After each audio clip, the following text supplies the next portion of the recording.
te morís de espanto y casi miras como distinguido. Si cada tanto acunas en tu encanto y era tu mundo el ideal. Y su ideal, mi ideal, el de aquel se puede. Buenas tardes, bienvenidas y bienvenidos a Último Bondi. Último Bondi es un programa producido por el colectivo Más Igualdad junto a la plataforma Camacuá y Caras y Caretas TV. Como todos los martes, traemos unos minutos de información y de reflexión para poder pensar la política de otra manera, para poder alimentar una discusión informada que nos permita un buen nivel de reflexiones. En el día de hoy, y siguiendo un poco con el ciclo Empresas Públicas, que ya hemos tenido algún programa y vamos a tener otros más adelante, nos vamos a ir un poco para atrás y a ver el papel de las empresas públicas en el desarrollo nacional. Hoy vamos a hablar de historia de las empresas públicas y del papel en el desarrollo. Y como siempre nos acompañan en este caso dos invitados. Hoy nos acompaña Reto Bertoni y Pablo Mesina, que los voy a pasar a presentar. Pablo Mesina es magíster en Historia Económica, docente de la UDELAR y socio de la Cooperativa Comuna. Estudia debates en torno al subdesarrollo y asesora a sindicatos de empresas públicas y ya ha estado con nosotros en este tema de empresas públicas. Reto Bertoni es doctor en Historia Económica, profesor titular del programa de Historia Económica y Social de la Facultad de Ciencias Sociales de la Universidad de la República, es coordinador del Instituto de Desarrollo Sostenible, Innovación e Inclusión Social, CENUR, Noreste UDELAR. Estudia energía y desarrollo en perspectiva comparada. Con ellos dos vamos a arrancar con esta primera idea de ver la historia de las empresas públicas y quisiera plantear un primer asunto que tiene que ver en que en estos acalorados debates que se han dado en estos últimos años, y que hay que irnos a unos cuantos, ¿no? Capaz que desde el principio mismo del siglo XXI, aunque podemos irnos hasta los 90 también con los debates sobre los intentos de privatización, que hay una distinción conceptual que muchas veces es esquiva y que tiene que ver con que muchas de nuestras empresas públicas son entes autónomos. Y hay una diferencia entre eso que quería aprovechar ya mientras nos vamos metiendo en la historia a dar cuenta de ese asunto, esa diferencia conceptual. No sé quién quiere arrancar. Bueno, sí. El tema del nacimiento de las empresas públicas en Uruguay tiene una connotación que debe ser tenida en cuenta para explicar el porqué. Yo voy a arrancar un poquito antes de los entes autónomos. En el año 1890 el país vivió una crisis económica profunda,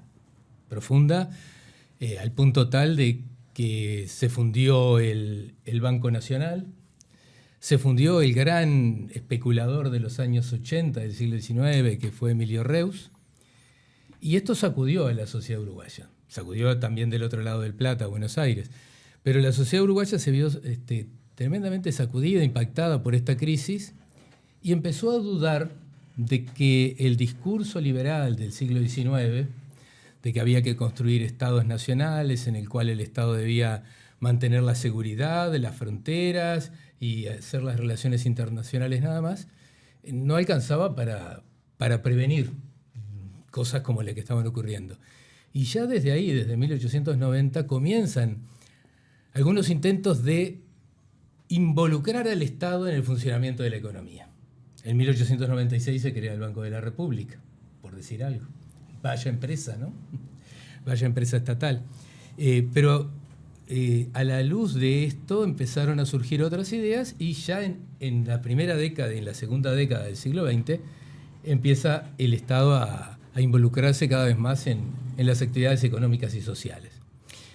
Y para llegar a tu pregunta, cuando se consagra en la Constitución la existencia de estos entes, estas cosas que habían surgido sin previsión constitucional de ninguna especie, se les denomina dominio industrial y comercial del Estado, en ningún momento se habla de empresas, y se organizan desde el punto de vista jurídico como entes autónomos o servicios descentralizados. Y ese es el origen de estas llamadas empresas públicas, que no son otra cosa que el Estado interviniendo para evitar las consecuencias negativas del funcionamiento del mercado, mucho antes de aquellas ideas del estado de bienestar europeo 50, 60 años antes. El Uruguay es pionero en este sentido. No había dominio industrial y comercial del Estado en otros países del mundo como en Uruguay sí lo había. No había empresas estatales de energía eléctrica, no había empresas de seguros del Estado, no habría administración nacional de puertos, como sí lo había en Uruguay, en otros países que supuestamente tenían un mayor desarrollo relativo o que sabían más que nosotros de cómo administrar estados que tenían 500 años. Y sin embargo, en Uruguay surgieron entes autónomos y servicios descentralizados para dar cuenta de lo que el mercado no podía solucionar. ¿O no, Pablo? Bueno, sí, claro, la génesis tiene mucho que ver con eso. Yo, para responder al reto, pero para agregar un poco antes, yo siempre intento hacer una distinción que es una definición posible, ¿no?, de empresa pública. ¿Qué es una empresa pública? Bueno, es una empresa que presta un servicio o produce bienes, que pueden tener precio o no, que incluso hasta podría no ser un servicio público, porque en general suelen serlo, y cuyos dueños, digamos, son ciudadanos, sea de un municipio, una región, un departamento, una ciudad o un estado-nación, como en el caso de Uruguay. Eso es una empresa pública. Lo que pasa es que después tenemos en nuestro ordenamiento jurídico, la Constitución reconoce en la Constitución, el artículo 221 y 222, ahí, ¿no?, bajo esta idea de entes y servicios descentralizados, algunas en concreto las reconoce como empresas públicas, pero que cosas que puedan ser empresas públicas o no son más. Yo te voy a tirar una que una vez dando un taller sobre esto, cuando había explicado la definición, un tipo se me paró y me dice: te voy a hacer una pregunta, ¿el camping de Santa Teresa es una empresa pública? Y me lo dejé pensando y digo, bueno, y sí, podría hacerlo, si no nos acotamos la definición. Si vamos a la Constitución, no, claramente no. Pero quiero decir, es una cosa que presta un servicio, que cobra un precio y funciona, mejor o peor, pero tiene una lógica presente. A eso es lo que voy. Pero es cierto lo que dice Reto, yendo a la distinción, que en general surgieron. Yo creo que acá hay distintas matices desde el punto de vista histórico. Creo que la génesis de las primeras, como decía, y yo diría el banco hipotecario, que surge como una empresa mixta en 1892, un poco antes que duró, y después pasa a ser banco hipotecario en el momento, diría yo, más importante que tienen de génesis las empresas públicas, que es durante el primer vallismo, ¿no? Es un momento de impulso y de fomento muy grande y pionero, como decía un poco Reto, a nivel global. Pero creo que ahí, como la historia importa, y por eso está bueno tener una charla específica sobre este punto, creo que no siempre, y creo que el primer vallismo en parte permite mostrarnos eso, no siempre son meras respuestas a crisis. Y eso está bueno porque cuando hacemos una historización, no es lo mismo, como decían algunos, comprar fierros viejos en los 50, ¿sí?, que ser parte de un proyecto reformista amplio, como a principios del siglo XX fue el surgimiento de muchas empresas públicas. Entonces, me parece que ahí hay matices. Pero es cierto que tienen todas, digamos, más o menos, como uno de sus grandes objetivos, resolver fallas de mercado de distinto tipo, ¿no? Sea porque no garantizan el servicio universal y se considera que es estratégico, sea porque los privados no tienen interés en invertir, sea por distintas razones. Siempre las empresas públicas tienen como un origen, yo diría resolver problemas que el mercado no puede. Pero algunas creo que se dan en contextos que son más ambiciosas y se dan como en marcos de procesos de reforma muy amplios. Reto decía recién una cosa que me parece que hay que jerarquizarla, que es en esta idea del ente autónomo que tiene la responsabilidad de garantizar algo. Hay una diferencia clara con una empresa que en realidad, por la visión que nosotros tenemos hoy, por lo menos, está para maximizar ganancias, ¿no? Es decir, desde la perspectiva, y me interesa unir esto con la perspectiva del desarrollo, porque capaz que el desarrollo que estamos acostumbrados a discutir hoy tampoco es el desarrollo que se discutía en esos tiempos, y por lo tanto garantizar el acceso de la población a determinadas cosas estaba muy, muy visto como parte del desarrollo, ¿verdad? Y hoy estaría casi que bajo un paraguas de políticas sociales o cosas así, pero no necesariamente, ¿no? Entonces esa distinción me parece que es una de las cosas que creo que hay que jerarquizar. Y lo segundo, esto de los fierros viejos, que vos traes otra vez, que venía de la mano de los ferrocarriles, me imagino. Sí, o no sé de cuáles, pero también preguntar, sí, me parece que es interesante esto. Hay empresas públicas que antes fueron empresas privadas y después se hicieron públicas, y otras que, como decías vos, fueron una apuesta directamente a constituir un servicio que no existía. Sí, totalmente. Me parece bueno arrancar de lo que decía Pablo. El primer vallismo en las primeras 2 décadas del siglo XX fue una propuesta. Primero no lo nombré en la primera intervención para dar cuenta de que hay un proceso social detrás del cual aparece el primer vallismo. No son ideas o alucinaciones de José Valle Ordóñez, sino un proceso social que explica el surgimiento del reformismo. Pero había un proyecto país. Había un proyecto país en el cual las empresas públicas no solo tenían que brindar el bienestar necesario cubriendo necesidades de la población, sino también promover la actividad industrial, la actividad comercial, es decir, generar dinámicas económicas para el desarrollo. Vos decías recién si había una idea de desarrollo. Claro que la había. Las usinas eléctricas del Estado, por nombrar solo una de ellas, tiene una finalidad que va a cubrir las necesidades de la población para tener acceso a un servicio que era moderno y necesario, pero también para promover la industrialización, para generar condiciones para el desarrollo económico y social. Y claro, en el segundo vallismo hay una situación muy distinta. Inglaterra nos debía dinero desde la Primera Guerra Mundial y la única forma de cobrarlo era quedarnos con sus empresas. Y quedamos con el ferrocarril, quedamos con los tranvías y quedamos con las obras sanitarias del Estado. Después fue la OCE. Y ahí son fierros viejos, es verdad. El Estado se hace cargo de determinados servicios públicos que los sectores privados no están dispuestos a llevar a cabo porque esto implicaba una reinversión enorme para poner al día aquellos emprendimientos, aquellos servicios. Pero no solo eso, durante los años 60 también hubo estatizaciones para dar cuenta de los textiles que cerraban frente a la crisis y la apertura y el cambio en las condiciones internacionales, pero también en las políticas nacionales, frigoríficos, ¿no? Entonces el Estado aparece tratando de subsanar problemas, promoviendo acciones para el desarrollo, pero estamos en el mundo capitalista. Muchas veces es para hacer viable la actividad privada. Y esto tenemos que tenerlo muy en cuenta porque hoy lo estamos viviendo.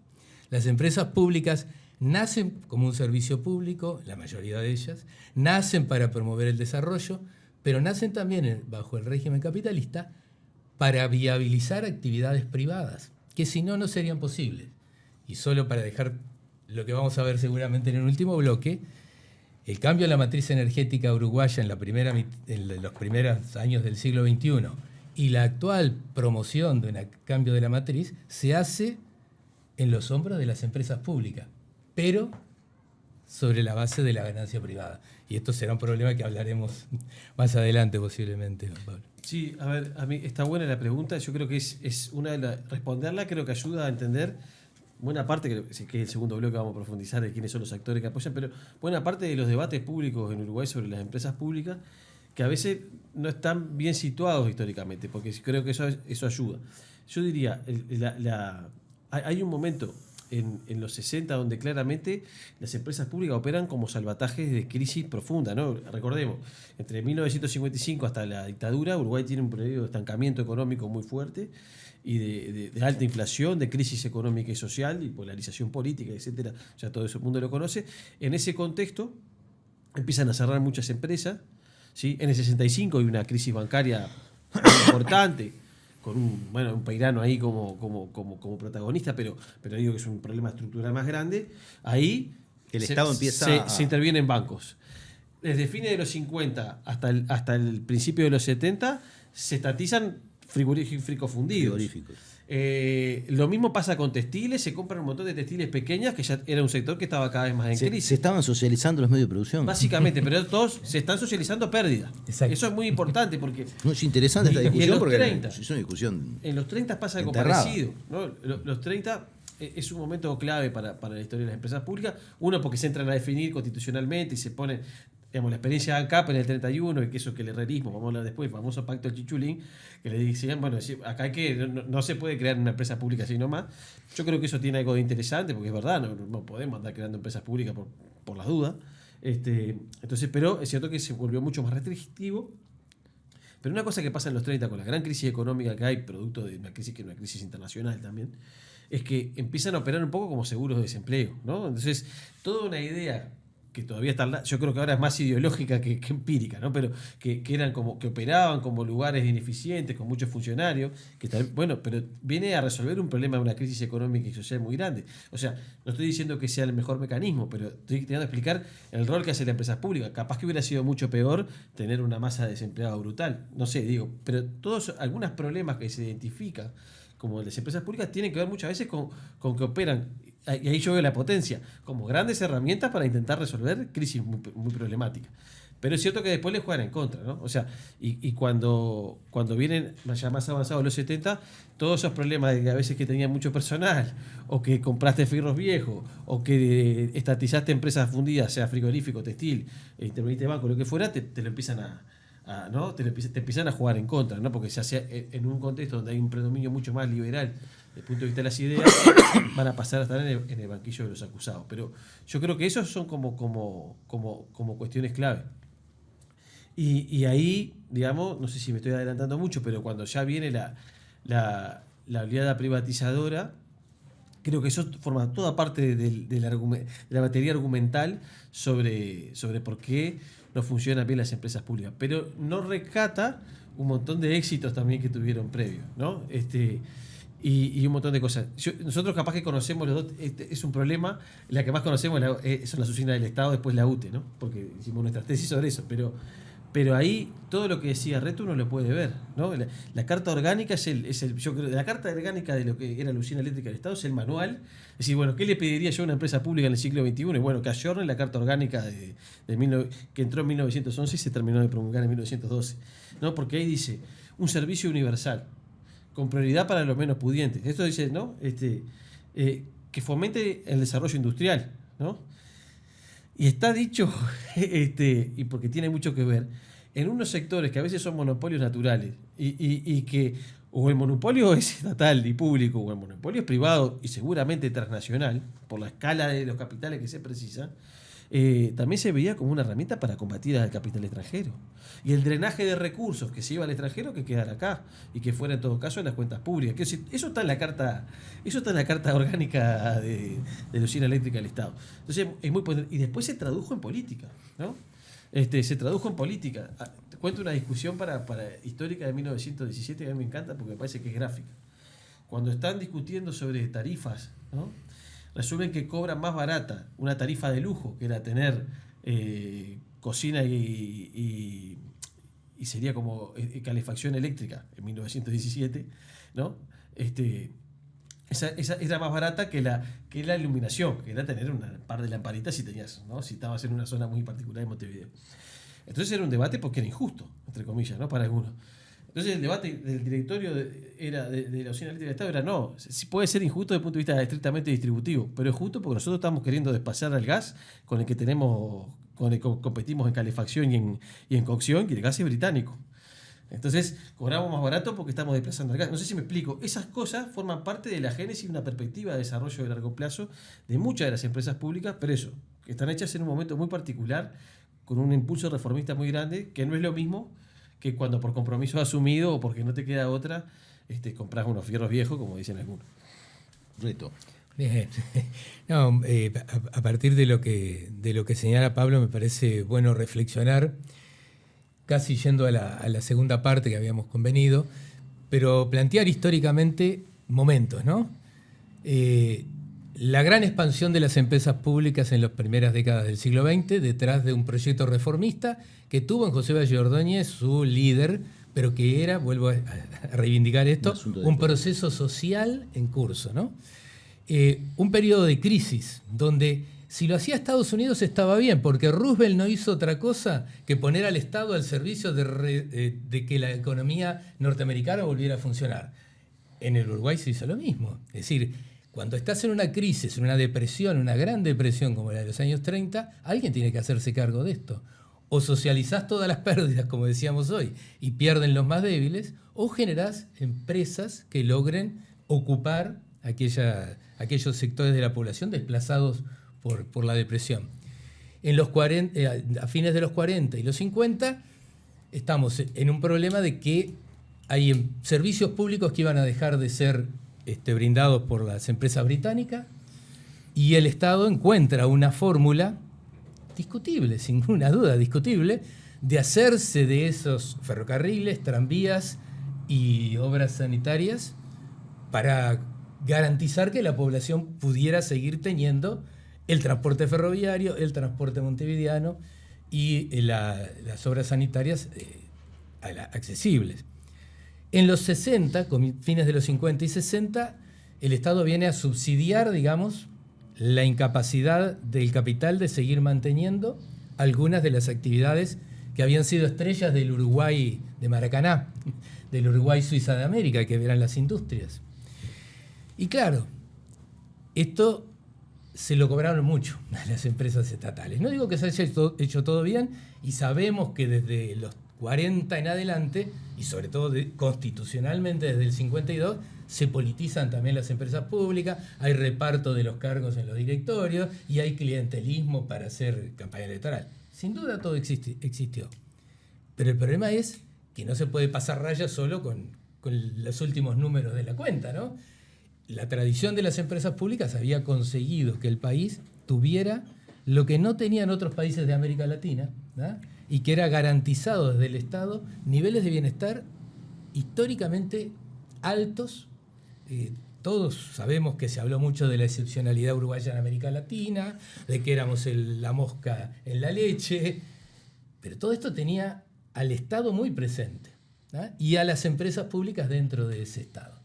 Cuando vienen las dictaduras, allí hay un debate que capaz que podemos hacer después cuando hablemos de actores, entre militares que querían mantener el control sobre algunas actividades estratégicas y algunos civiles instruidos en las nuevas doctrinas liberales, monetaristas, etcétera, que buscaban la privatización. Allí hubo un impas en idas y vueltas con las empresas públicas y después, gracias a la democracia, en los 90 se pueden implementar los planes privatizadores. O se intentan, porque tendremos que hablar en un ratito de los plebiscitos de los 90, ¿no? Quedó presentado el tema en forma bastante florida, así que nos vamos al primer corte. En un minuto seguimos con empresas públicas y la historia de las empresas públicas en Último Bondi.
Seguimos en este segundo bloque de Último Bondi. Estamos hablando del papel de las empresas públicas en el desarrollo nacional, de la historia de las empresas públicas, y estuvimos haciendo un somero, no tan somero, raconto de los inicios y una periodización quizás también en distintas etapas, con distintos perfiles en el nacimiento y la construcción de empresas públicas y entes autónomos, que también aclaramos que no son lo mismo.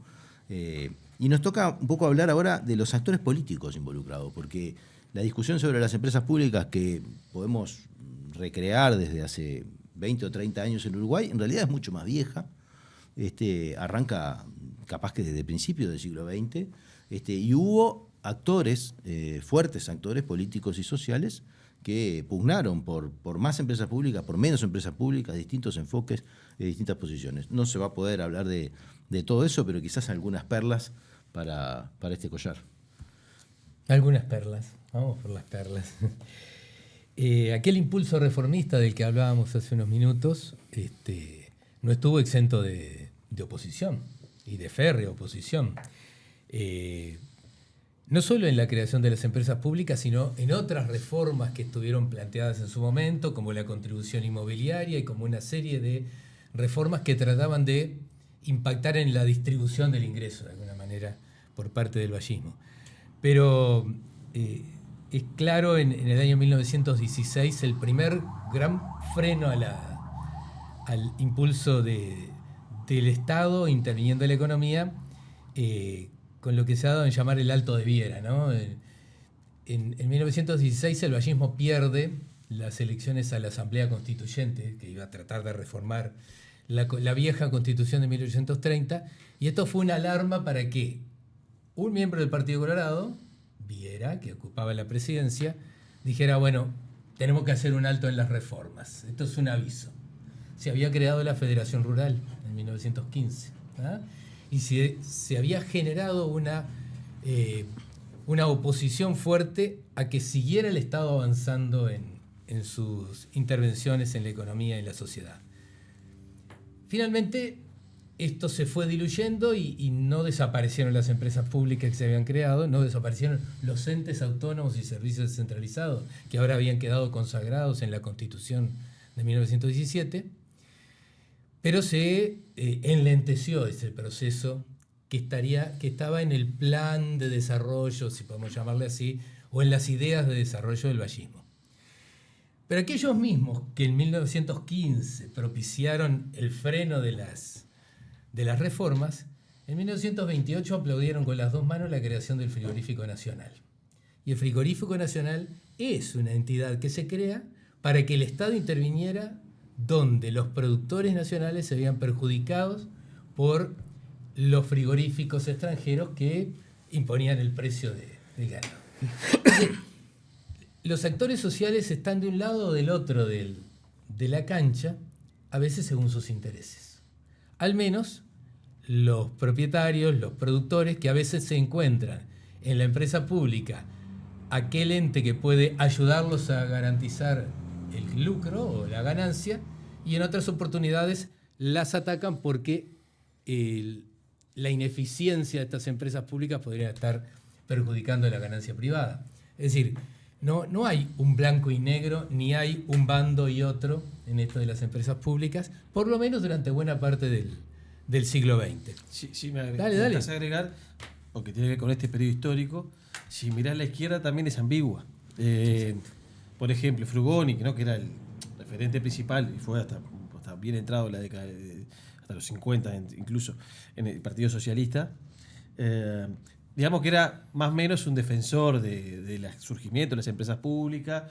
Yo diría que parte de su programa tenía que ver con incluir a los trabajadores dentro del directorio, que formaran parte de los dividendos. ¿No? Esas eran sus intervenciones críticas por ese lado, pero no contra la empresa en su conjunto. Pero, por ejemplo, cuando ya está estipulado el Partido Comunista y está Eugenio Gómez, por ejemplo, en el caso de algunas de las empresas, él las ve como un que en parte, no digo que sea de todo descabellado el argumento, que la ve como parte de la política de expansión del capitalismo y tiene como unas posiciones que esto van a ser herramientas para explotar trabajadores. Quiero decir, ahí había un momento donde otros sectores de la izquierda no estaban de todo de acuerdo, y después había otros que podríamos decir que dentro de los partidos que llamamos tradicionales, pero que eran como liberales de izquierda, no sé, o qué nombre ponerle, pero el caso de Carlos Quijano, por ejemplo, que sí era partidario de la creación de empresas públicas.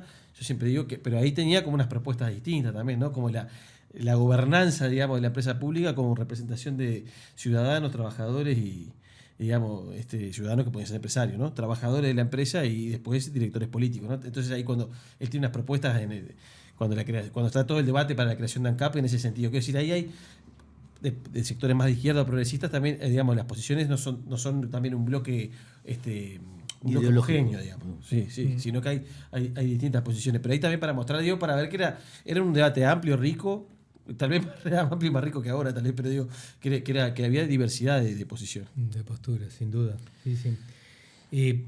Y la otra cosa que me gustaría resaltar a mí es cómo se fue bastardeando a las empresas públicas con algunas resoluciones, con algunas decisiones, con alguna legislación que propició aquello que nos planteaba Pablo hace un rato de ver a las empresas públicas como la fuente de clientelismo. En 1952 se establece por ley, lo había anunciado hace un ratito, cómo se reparte entre el partido que gane las elecciones y el segundo la cantidad de directores en los directorios de las empresas públicas. Por la Constitución.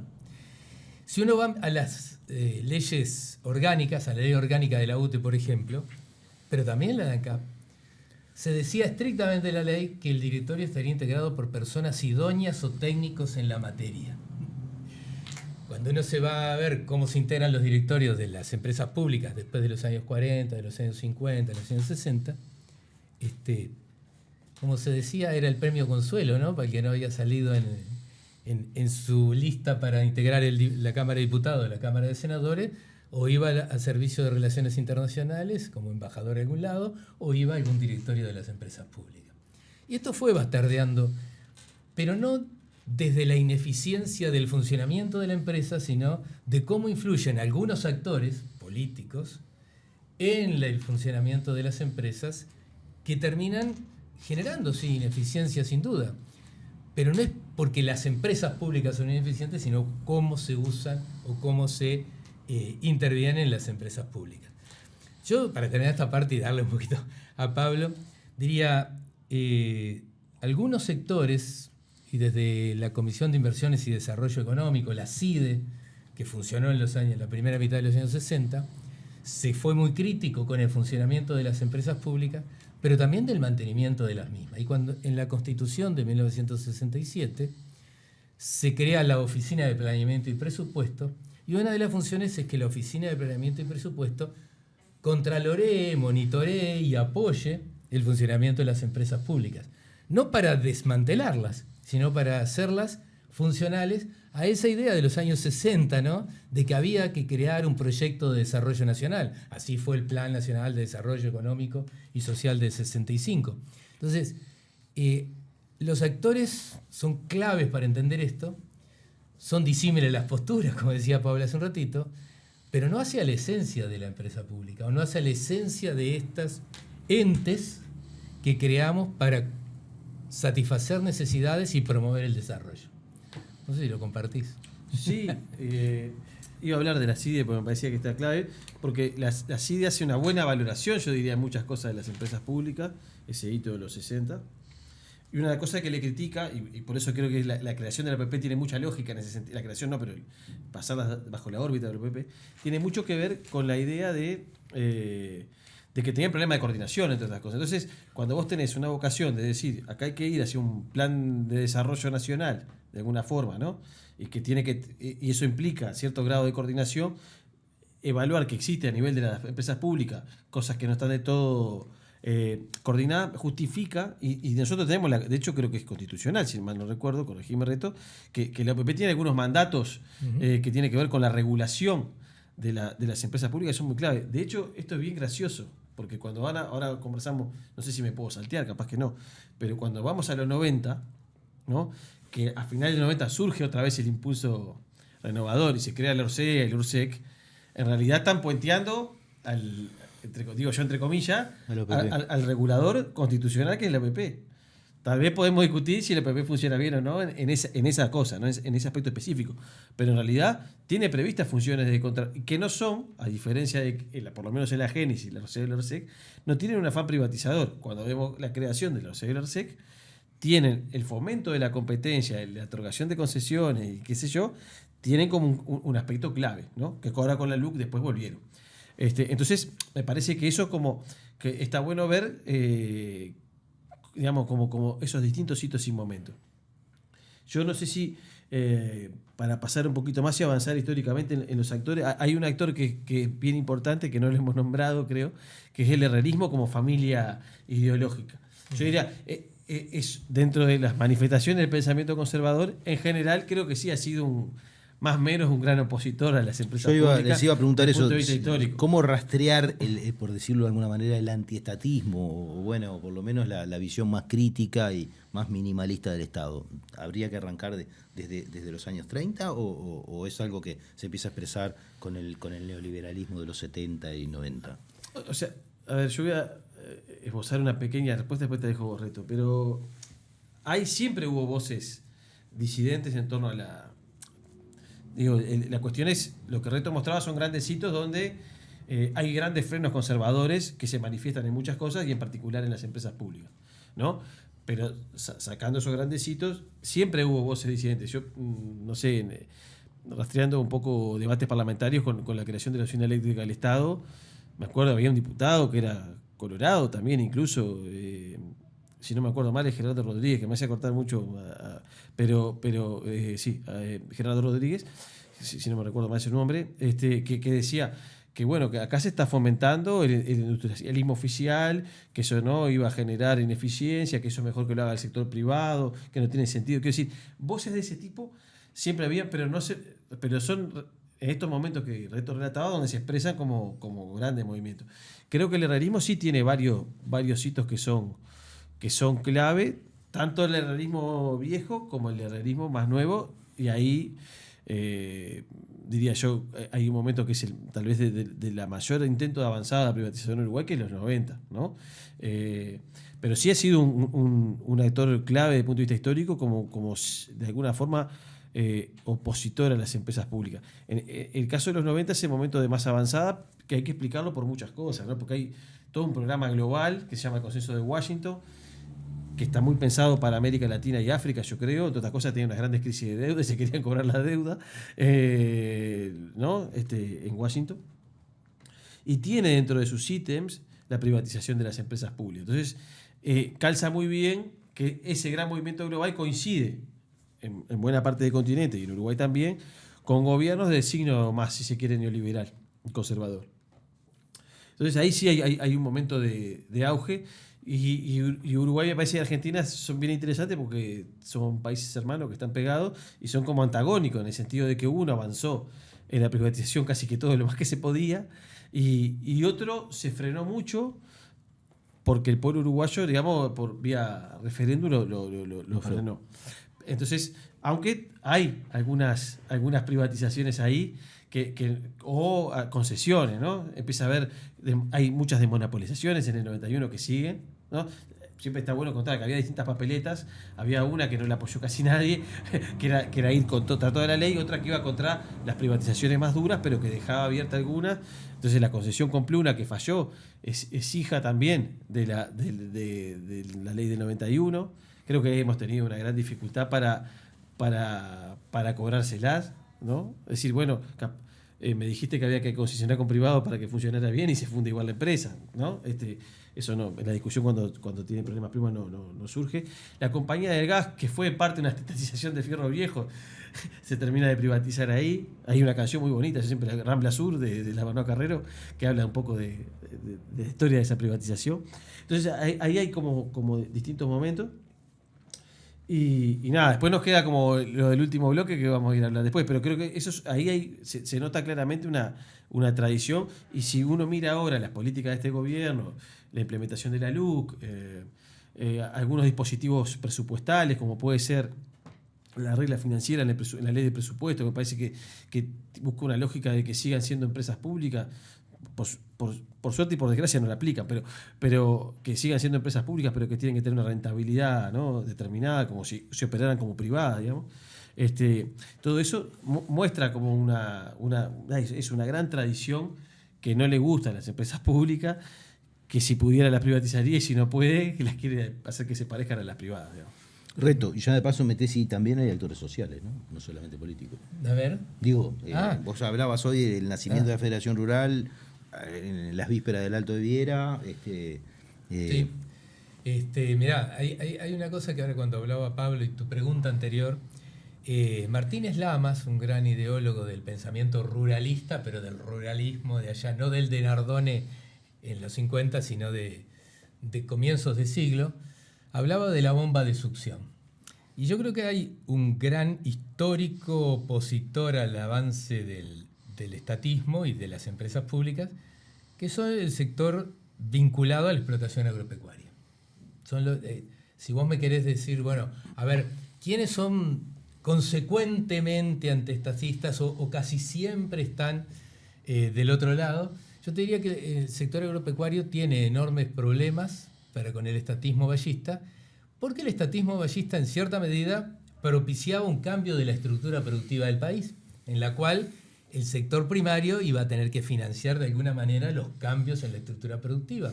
De ahí el intento de ir hacia la contribución inmobiliaria rural y otros mecanismos. O sea que si ahí tenemos que buscar una constante, yo creo que estaría por ahí. Pero pensando en los distintos sectores sociales, cuando vamos a los años 90 son los años del Consenso de Washington, es el momento en el cual hay reglas y promoción de parte de los organismos internacionales de crédito para que se ayornen los estados, las reformas del Estado, todas esas ideas que surgen allí, a las que refería Pablo, en el gobierno de Lacalle de la primera mitad de la década del 90, está el intento de la ley de empresas públicas para liquidar a las empresas públicas. Y ahí yo creo que los actores se fueron alineando de manera bastante compleja. Demoró bastante en definirse cuál iba a ser la papeleta y al final fueron dos, como decía Pablo recién. ¿Qué es lo que hay que derogar? ¿Es la ley de empresas públicas o es todo el ataque hacia Antel, que es rentable y que conseguimos además el apoyo de Sanguinetti? Allí, desde el PIT-CNT se promueve la derogación a través de la consulta popular, pero se discute mucho en la izquierda qué es lo que hay que apoyar, si ir o no ir. Un poco la discusión que hay hoy también con el tema de la seguridad social, hasta dónde ir o no ir. Y interpretación personal, la posibilidad de ganar a Sanguinetti con achicar la cantidad de artículos que vamos a derogar es lo que triunfa. Y esto tiene un problema o un pecado original, y es que buena parte de algunos de los problemas que hoy tienen las empresas públicas tienen que ver con que se permitió avanzar en algo que decía Pablo, algunas desregulaciones o algunas desmonopolizaciones que estaban en manos de las empresas públicas. No es parte de la ley de empresas públicas, pero el marco regulatorio del sector eléctrico, que es de 1997, es base de lo cual hoy están ocurriendo algunas cosas en el mercado eléctrico que no ocurrirían si no estuviera esto. Y como vamos a entrar en el próximo bloque con el presente y el futuro, simplemente anunciar, de haberse cambiado el marco regulatorio del sector eléctrico, no habría hoy algunos problemas vinculados a cómo se está permitiendo la comercialización de energía eléctrica ante privados. Bien, nos vamos en un minuto, volvemos en el tercer bloque de Último Bondi.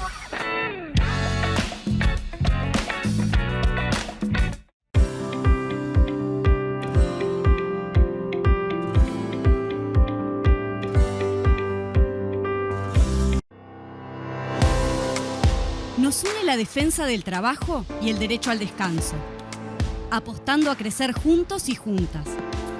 Nos une la memoria y una historia de lucha que llevamos con orgullo. Nos une jugar y divertirnos sintiéndonos iguales, caminando, sin dejar atrás a nadie. Nos une la democratización de la palabra. Nos une lo que nos emociona y moviliza. Nos une compartir y soñar el futuro. Con AEBU tenés derechos. AEBU, un sindicato, una comunidad.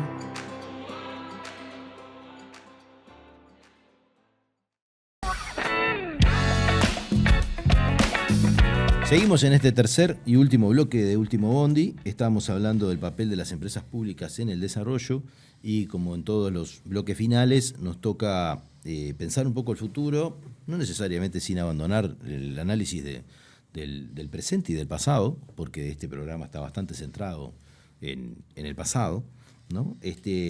Pero sí corresponde plantearnos un poco qué se puede pensar. Ya hemos hecho algunos ejercicios de pensar políticas públicas, incluso algunos con Pablo.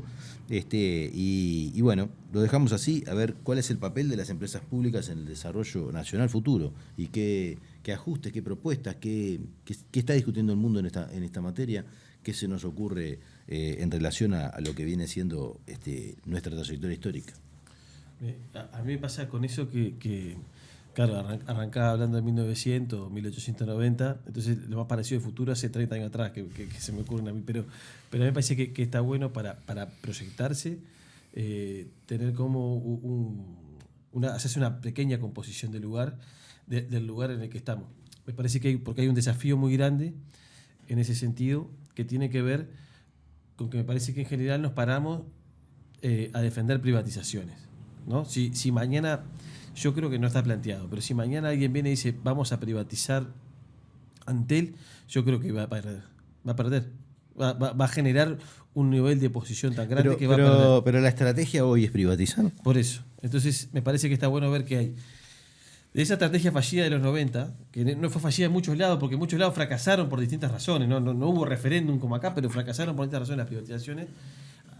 Creo que hay un cambio de estrategia que le llaman a algunos la gobernanza, la buena gobernanza corporativa, que tiene alguna idea que es tan buena, pero que en esencia plantea no la privatización, pero sí que las empresas públicas, en caso de existir, funcionen con una lógica más comercial y empresarial más típica de una empresa privada, con lo cual la idea de servicio público, que en el futuro tenemos que seguirla defendiendo, que yo creo que esto es una idea clave, queda bastardeada, y que genera, por la vía de los hechos, lógicas en el cual un determinado mercado, si es que se le puede llamar así, tiene un sector estatal público que se hace cargo de todos los costos hundidos, de todos los problemas, de todos los clientes indeseables porque no tienen capacidad de pago, porque no lo que fuere, y un sector privado que se hace parte del buen negocio y que muchas veces rentabiliza inversiones sociales costosas y de retornos muy bajos desde el punto de vista económico que hacen las empresas estatales. Entonces, eso es un poco, me parece, el escenario en el que estamos plantados hoy en muchos lados y en el caso uruguayo actual, me parece que es el gran desafío. O sea, bueno, cuando vos mirás todas estas cosas que nombrábamos en el corte anterior, creo que algunas cosas de la LUC, algunas cosas de presupuesto y las políticas concretas que instrumentan, lo que es la portabilidad numérica, ¿no? Se apropian de una inversión del Estado para, ¿no? Privado. Lo que estaba comentando un poco Reto, que está empezando a pasar con privados que le pueden vender, que se apropian de que la energía está barata, porque hubo inversiones que financió el Estado, que las tenemos que pagar todos los clientes de la UTE, porque así está establecido, y ellos no las van a pagar. Coca-Cola no les va a pagar, si bajó, va a ir a un spot barato, que está barato porque la UTE financió, garantizó demanda, el Estado uruguayo les dio subsidios a empresas, ¿no?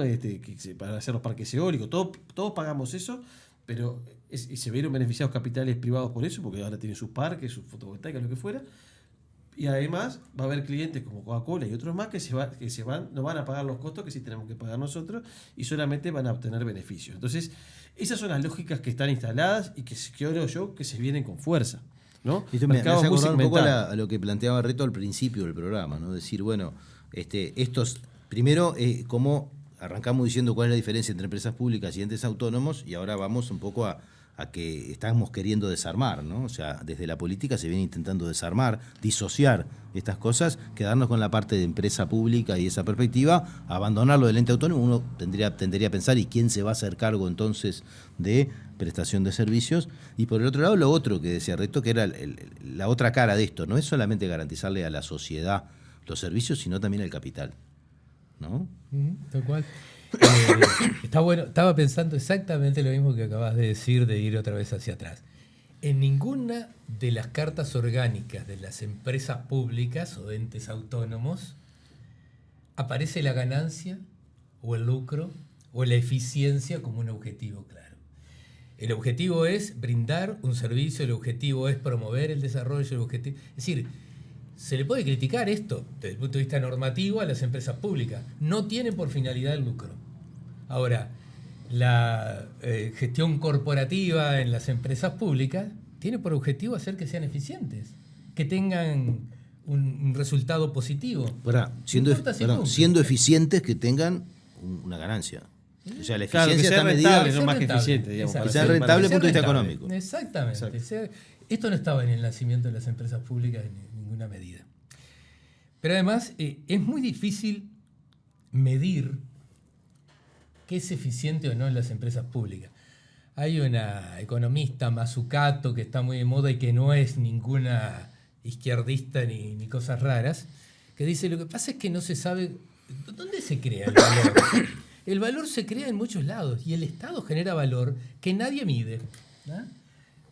Voy a poner 3 ejemplos. 1, el cambio de la matriz energética en el país. Los inversores privados a los que refería recién Pablo se beneficiaron de que la Universidad de la República estaba estudiando desde 1950 los vientos en el país. De que la UTE firmó un acuerdo con la Universidad de la República para tener un mapa eólico del Uruguay. Y el mapa eólico en Uruguay lo consiguieron gratis todos los inversores privados que vinieron a formar los parques eólicos. ¿Está bien? Lo que pasa es que no medís todo el valor que hay en aquello que ahora hace posible la inversión privada. Segundo ejemplo, viene el COVID. Tenemos que encerrarnos, la educación se tiene que hacer a distancia y toda la infraestructura que generó el Estado a través de las telecomunicaciones se pone al servicio de encarar una crisis. ¿Se podía haber enfrentado de esa manera si no hubiera habido una inversión pública en todos estos, en Internet, en la telefonía móvil, etcétera, etcétera? No se podía haber hecho. Pero eso no se contabiliza en esa eficiencia o ganancia o lucro que se pretende. Y la tercera es el actual hidrógeno verde, y que está tan en boga. Y resulta que supuestamente el hidrógeno verde es la solución que tiene el país para encontrar un recurso exportable que va a tener gran futuro. ¿Cómo es posible eso? Porque tenemos un desarrollo enorme de las energías renovables.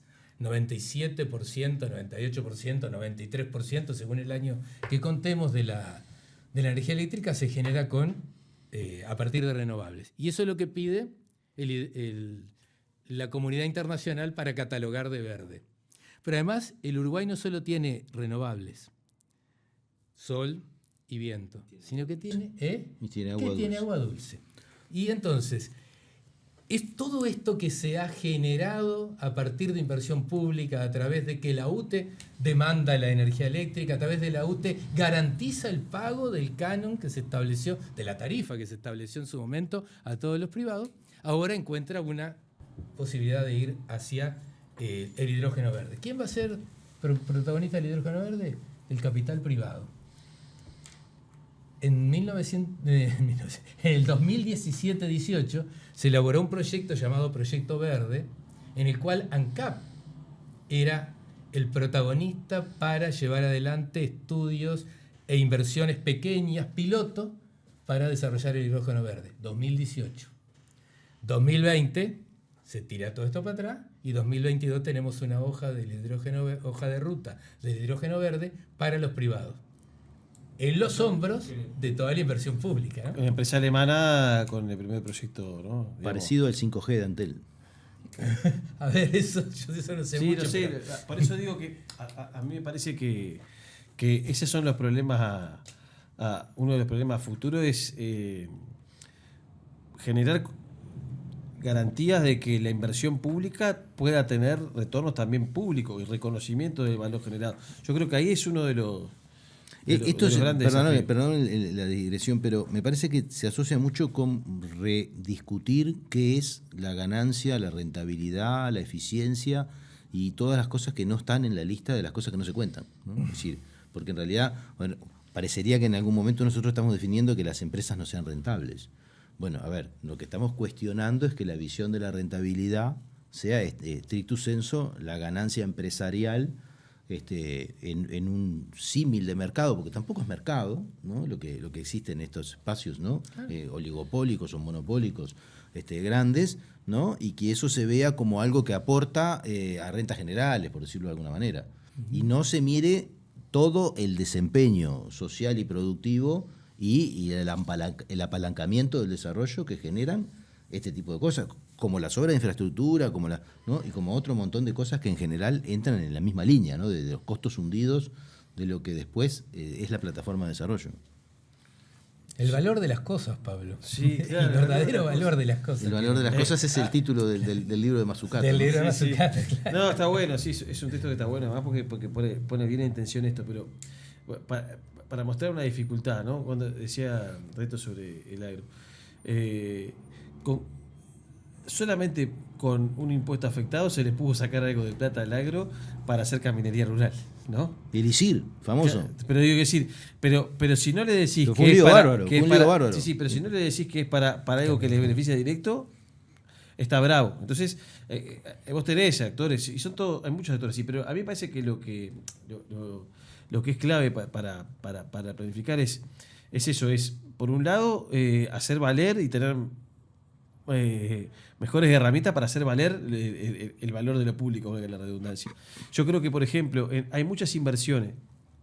Hay ejemplos, yo me acordaba de algunos ejemplos del sudeste asiático, si el Estado iba como parte, o si vos de alguna forma podías hacer tener con una determinada innovación, determinados beneficios, pero parte de esa innovación yo te la financié como Estado, o yo hice parte de los desarrollos que hice yo, bueno, entonces vamos a media, digamos, ¿no? Por poner ejemplo.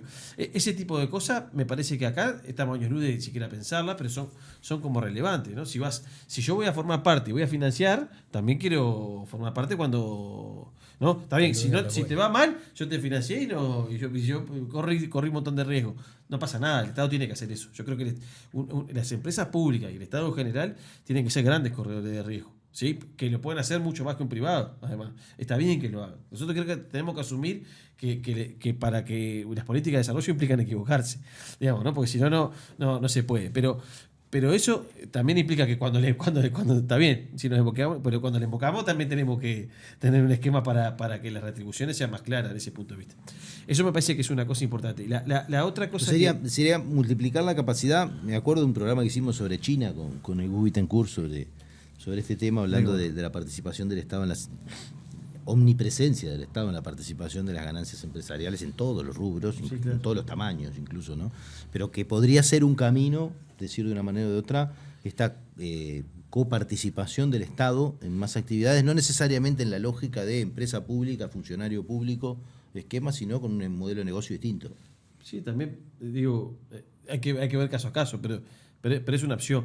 Y la otra cosa creo que hay que también todavía en Uruguay creo que hay mucha potencia inexplorada o poco explorada en las sinergias público-público. Me parece que incluso hay experiencias no tan felices de coordinaciones entre empresas públicas, digamos. Todavía lo decía la CIDE en los 60, pero sigue siendo un problema al día de hoy. No sé, no quisiera poner ejemplos concretos, pero me veo tentado.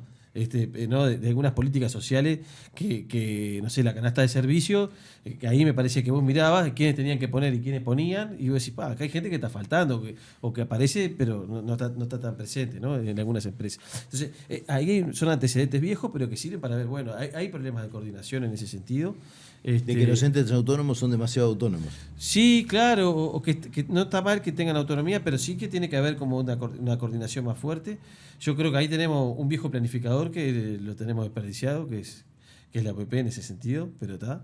Un viejo regulador que lo tenemos desperdiciado ahí, pero bueno, no importa. Pero me parece que ahí hay algunos desafíos posibles. Y después hay ramos, ¿no? Yo en el programa que me invitaste, que tiraba un ejemplo, hay un ejemplo de empresa pública que no es reconocida como tal, que es el laboratorio... que es un laboratorio estatal, ¿no? O podríamos, hasta caso de CUDIM, no sé, podríamos pensar en cosas así, que creo que son rubros con tecnología más o menos de punta, que creo que se podrían desarrollar cosas, y me parece que son sectores a apostar. Que no tengan el formato jurídico, como yo decía hoy, de empresa pública, no sé si eso es un problema o no, me importa, no me parece que sea el acento, pero sí, no se puede todo resolver con empresas públicas, pero sí me parece que que el Estado tiene que jugar un rol clave y creo que desde una perspectiva, si se quiere, de izquierda, me parece que jugar solo en la redistribución vía gasto público y vía captación tributaria está bueno. Pero me parece que acá hay una estrategia que es cuando vos producís tenés una capacidad de control sobre determinados sectores que si no producís me parece que es mucho más difícil, ¿no? O sea, asumir que el Estado regulador está bueno, pero que me parece que el Estado productor todavía hay que prender alguna velita. Y creo que además está poco considerado, si uno lo pensara en forma un poco más maximalista, podría decir, bueno, yo tengo el Instituto de Colonización, que podría ser una empresa pública, tengo ACE, que podría ser una empresa pública.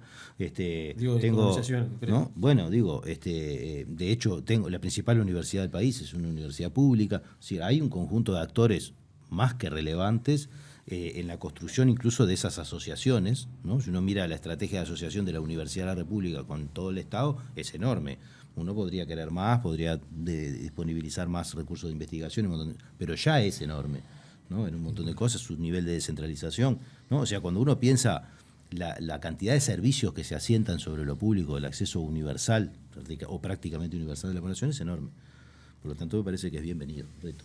Mirá, yo quería remarcar, antes de que nos vaya el tiempo, 3 cosas. Una, nosotros estamos mirando para atrás, esto de la historia de las empresas públicas, no porque queremos volver para atrás. Como decía Galeano, la historia es un profeta con la mirada vuelta hacia atrás. Por lo que es y contra lo que fue, nos dice lo que vendrá. Y a nosotros lo que interesa es lo que vendrá. No es mirar para atrás porque sí, sino mirar para atrás para tomar impulso, para ver qué es lo que hay que hacer para adelante. Primera cosa. Segunda cuestión, lo que decía Pablo recién, yo creo que hay que remarcarlo.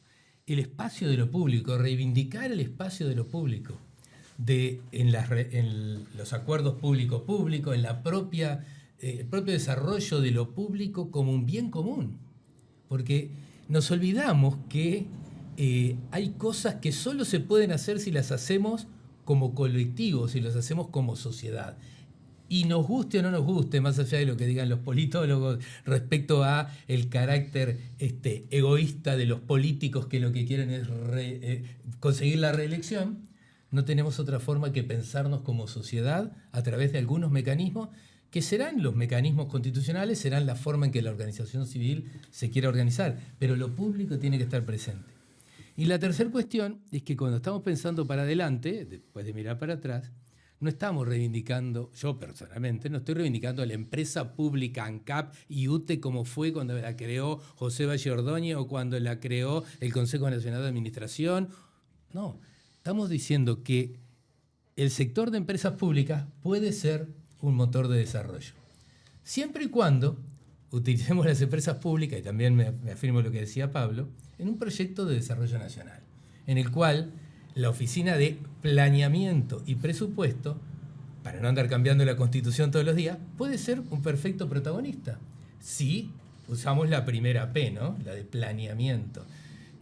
Eso se ha tirado para atrás, hubo un intento en la administración anterior de generar una dirección de planificación, pero es lo que los países de verdad se proponen, y utilizando a lo público.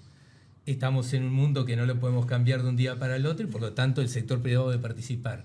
Pero Pablo lo decía recién, cuando hay pérdidas, las asume el sector público. Cuando una propuesta de innovación no sale, el costo es del sector público. Si algo sale bien, el sector público no recibe las ganancias o los beneficios que esto puede tener. Y eso es en lo que le estamos cerrando. No encontramos la manera de que retorne a la sociedad el esfuerzo de la sociedad por conseguir soluciones.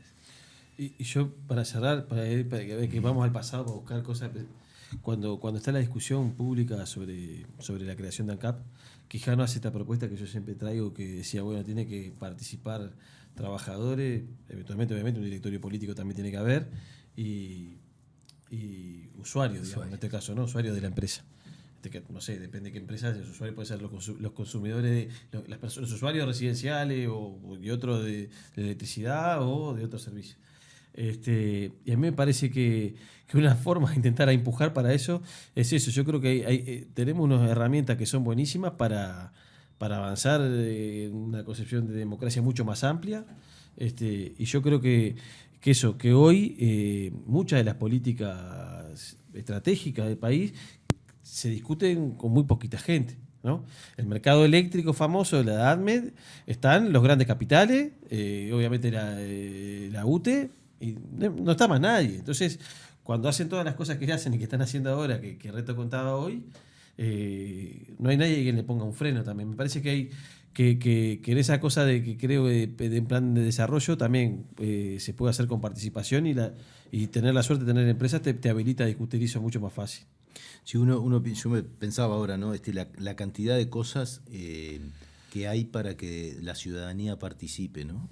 O la cantidad de temas y asuntos sobre los que uno debería tener un debate público permanente, ¿no? Temas que deberían ser objeto de tratamiento en los medios masivos de comunicación, que deberían tener programas de participación, de financiamiento de la participación, para recoger incluso la opinión de los ex post de la información brindada, ¿no?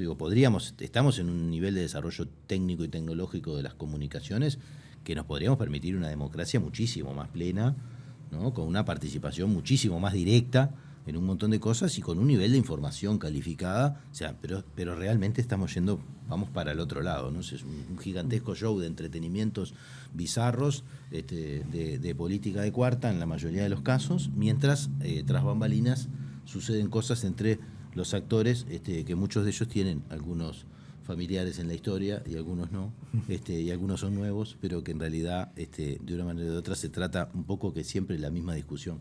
Si repartimos o no repartimos, y si privatizamos las ganancias y repartimos las pérdidas o tenemos otra oportunidad. En las últimas 2 intervenciones de ustedes me tentaron a usar una palabra que está tan manoseada que es difícil usarla, pero que es gobernanza. Y creo que hay que ir, esta profundización de la participación puede ser una forma de plantearse cambios en las empresas públicas, en las estrategias de desarrollo, en los proyectos concretos. Y la gobernanza en su sentido semántico está en el diccionario de la Real Academia Española. Una nueva forma de gobernar en que el peso de la sociedad civil, el gobierno, el Estado, estén de alguna manera representados y encontrando maneras de resolver problemas. Lo que tenemos que resolver problemas, y el asunto es que no lo resuelvan otros por nosotros, como decías vos, o detrás de bambalinas. Bueno, nos tenemos que ir. Creo que quedaron un montón de cosas y de perlas, incluso de traer de cuentos y de cosas que podrían poner más en valor todavía lo que hemos conversado, pero que avanzamos pila. Así que bueno, muchas gracias por estos minutos y nosotros nos vemos el próximo martes en otra propuesta de Último Bondi. Buenas noches. Gracias por la invitación. Gracias.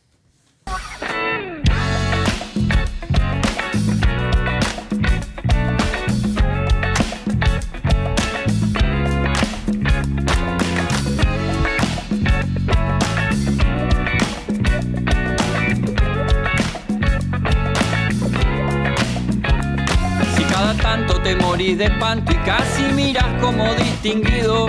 Si cada tanto acunas en tu encanto y era tu mundo el ideal. Y su ideal, mi ideal, el de aquel se puede mirar desde lo distinto. Si por las noches compartís el tinto con ese que piensas hoy.